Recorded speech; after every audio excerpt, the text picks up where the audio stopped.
Good afternoon. As you can tell by my glasses, I have been outside and it is a beautiful sunny day, which is nice because we have had a few wet ones. Today I'm finally going to get round to finishing off the water line connection for the shed. So I have here in front of me quite a selection of bits which I already had, with the exception of this little fitting on here, which actually isn't going to go on there at all like that. That's actually to go on the end of this fitting to connect it to the copper. I won't film all of this. I'll probably come back with an explanation another day, but basically what I'm doing is I'm coming out of the wall where the current faucet is into an angle, a Crooks Nut there, copper maybe, or maybe I'll put the valve straight there, haven't exactly decided. Copper pipe to where it goes around the corner of the house.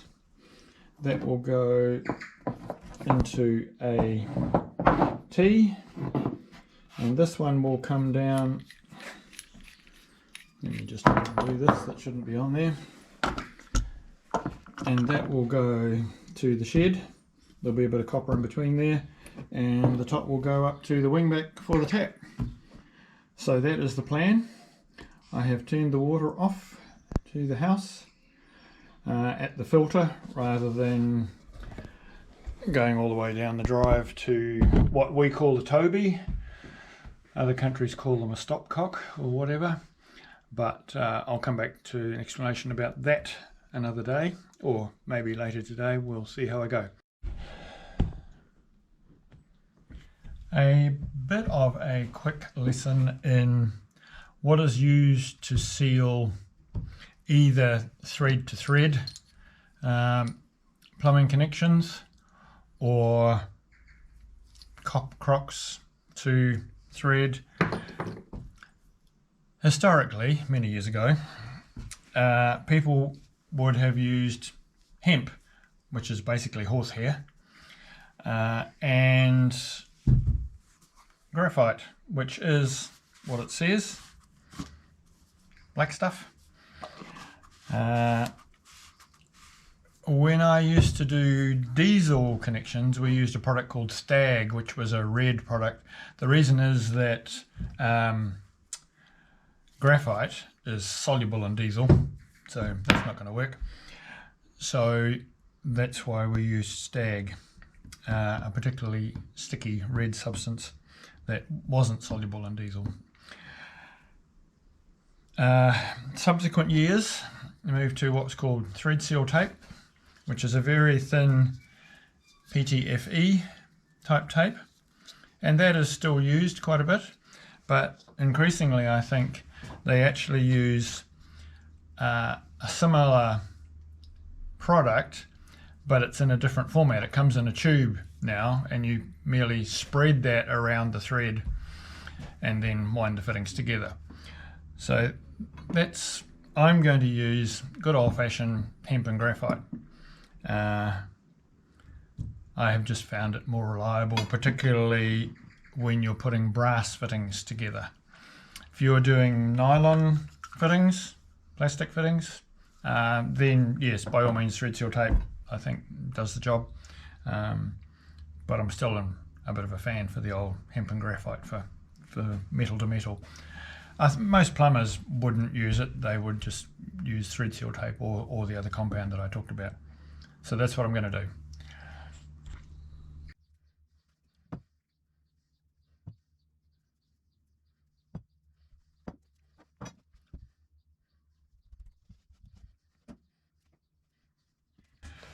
When doing this, either with thread seal tape or with hemp, incidentally, don't ever try smoking this stuff, it's horrible.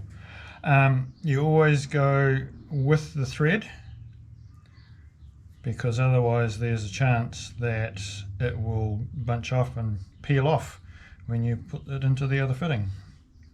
It's important to keep it spread across the threads.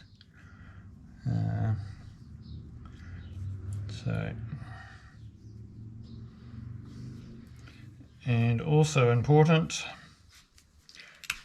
that that you don't leave any over the hole, because that could cause some problems, either at this point by blocking the pipe, which is less likely, or by bits of it getting into valves and things further down the line, which is also not ideal.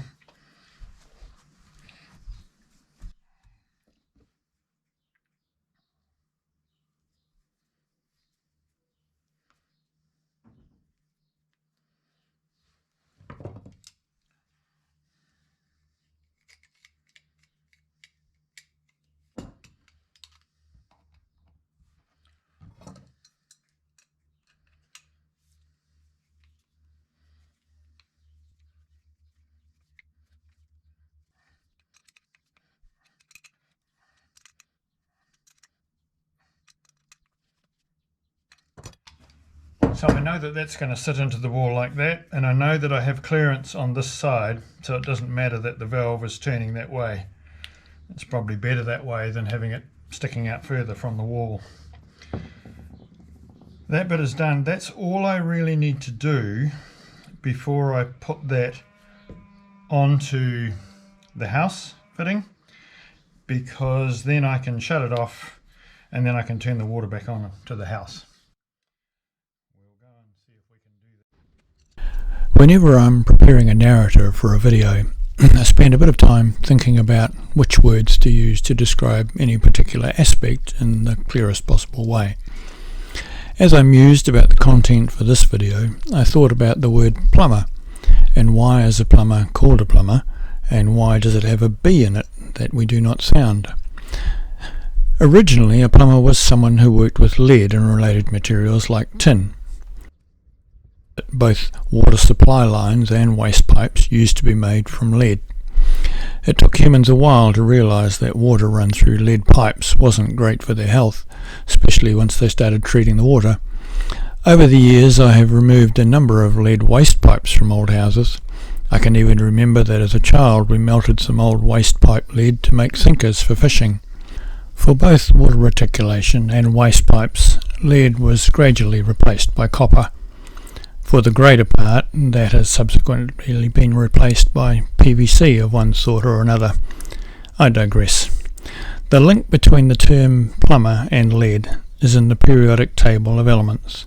Lead is represented by the letters PB. Hence we ended up with plumber with a B for someone who worked with lead.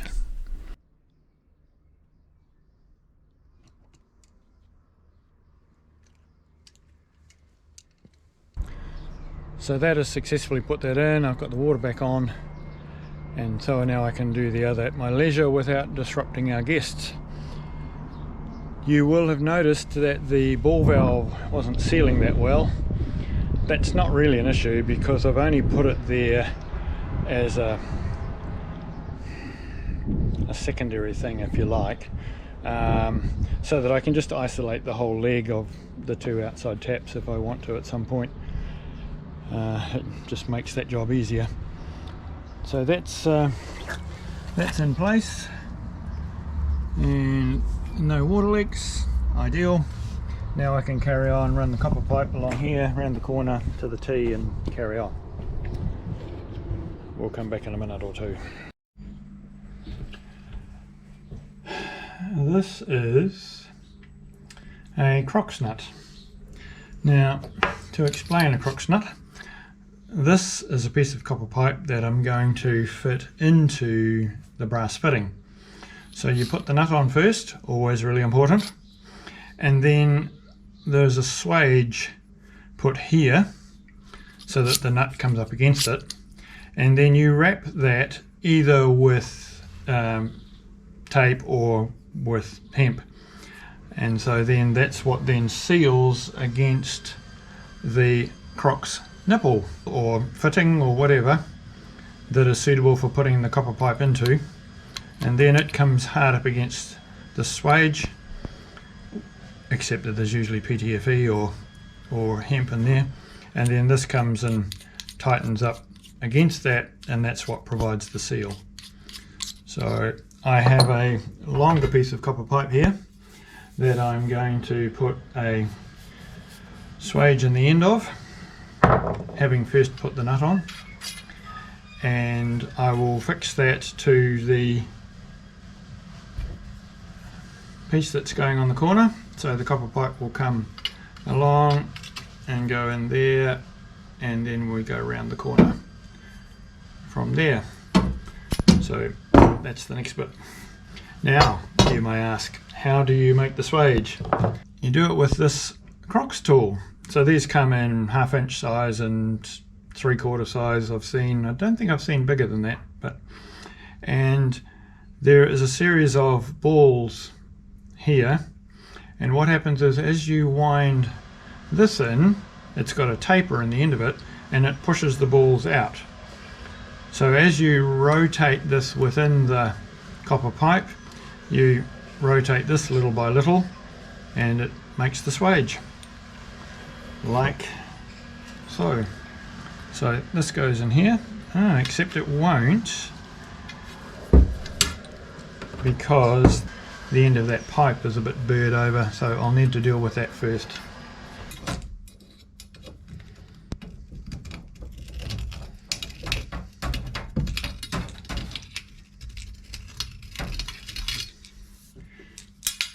When you're doing this kind of thing with refrigeration tube, you have to make sure very, very carefully that none of the copper filings, if you want, for want of a better term, are left in the tube, because that will cause you all sorts of trouble in refrigeration. Water pipes less so, but it's still good practice to make sure it's well cleaned out. And there we go. Now it will go in. So I'll wind this back that off so I can get that in. Then tighten that up so that it's just nipped. And then we start winding.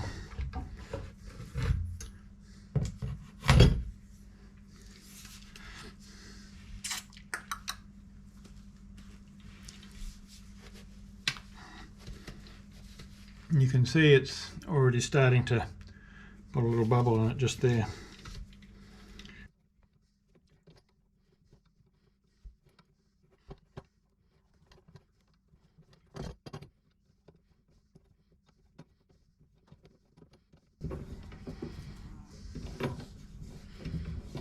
You come to a point where this won't turn any further, and that's as far as you need to go. Then you back it off.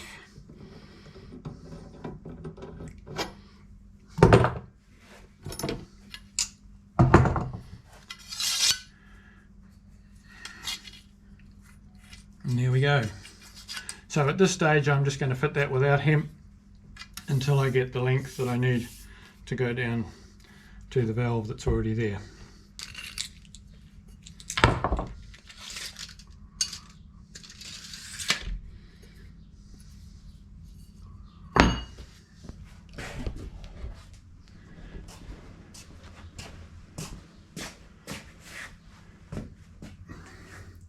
So this is my collection of plumbing fittings. As you can see, I have an abundance that I have collected over many years of working in various occupations. So what I'm looking for now is a couple more Crooks nuts, which I know will be in here. Here we go.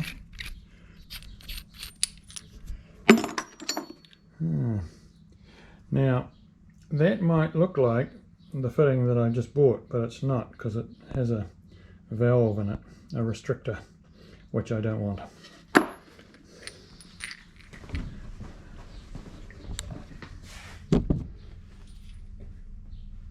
This is a second-hand, if you like, previously used fitting, and that Crooks is not looking that great, so I'm just going to refurbish it slightly.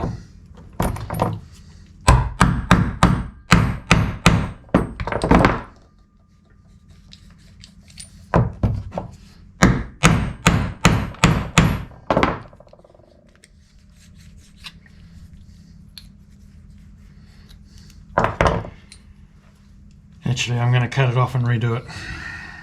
It's just, I know if I don't, it will give me trouble. It might still give me trouble, but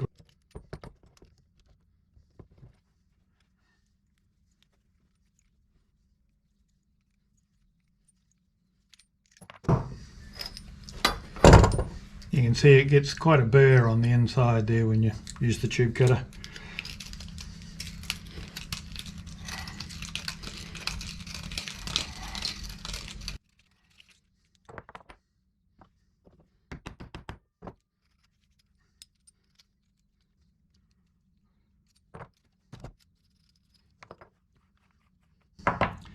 Now, as you can see, I can't put the Crooks on there. It's a totally different size, which is why we have this, which will go on there, and then that can go on there. And I'm going to put this little fella in here, and then another bit of copper pipe beyond that up to the T. The reason is that I want the copper pipe well fixed to the wall, so that the blue pipe is not putting pressure on all the fittings.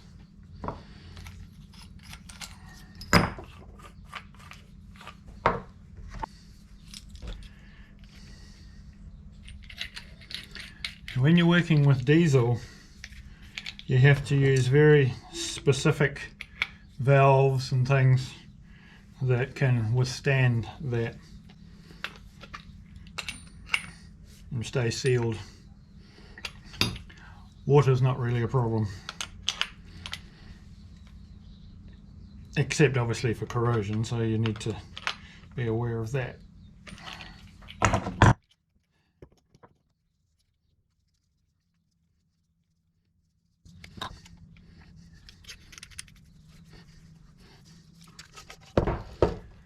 Now I know that between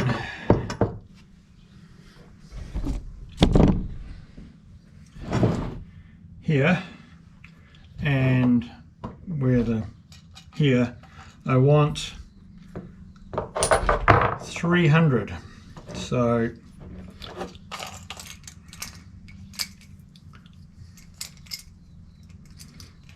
with the blue line fittings inside here, hopefully you can see it, there's a rubber O-ring, and so the blue line fits right up inside there to about there somewhere, right up into here.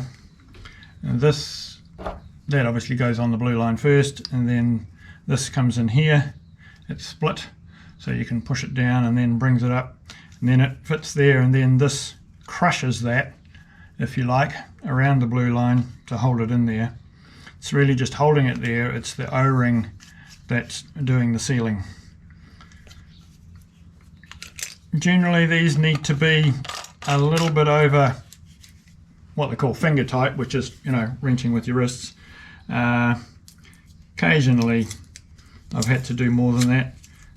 Particularly you can run into a problem because there are quite a number of, well, when I say quite a number, probably 4, I think, different types of tubing and fittings, and they're not interchangeable. Sometimes we try, and generally it doesn't end well.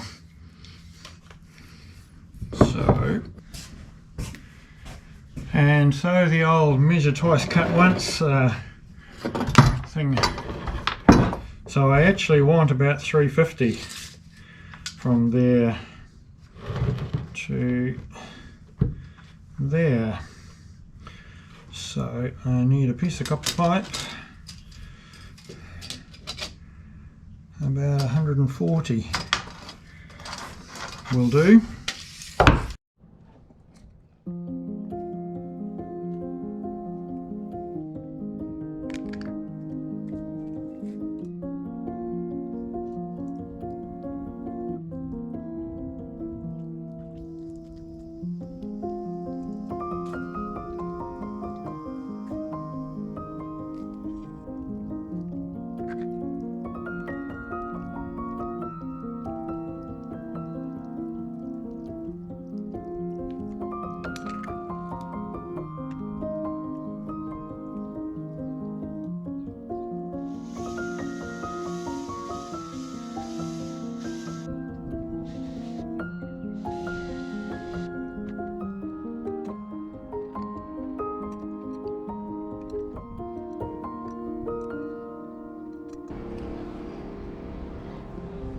The moment of truth, of course, is the other end. Ah.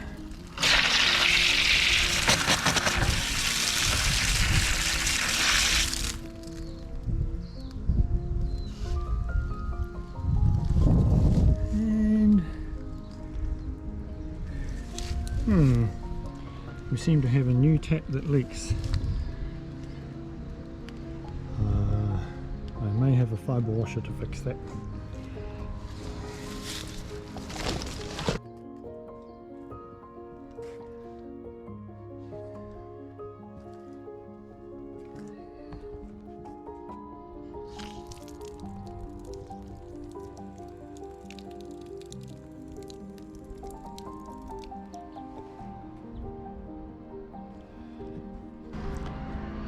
I fully realise that to a plumber that may look like a bit of a dog's breakfast of fittings and things, but that's what I have, and so that's what I've used. Also, I have not been a fan of plastic or polybutylene or any of those things used outside in the sun. I like things that are going to last, like copper. So that's job done. I just need to go and put a fibre washer on that tap to stop that from leaking out of the, and it'll be done.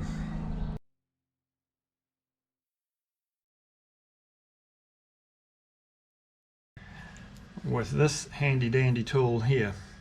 So there is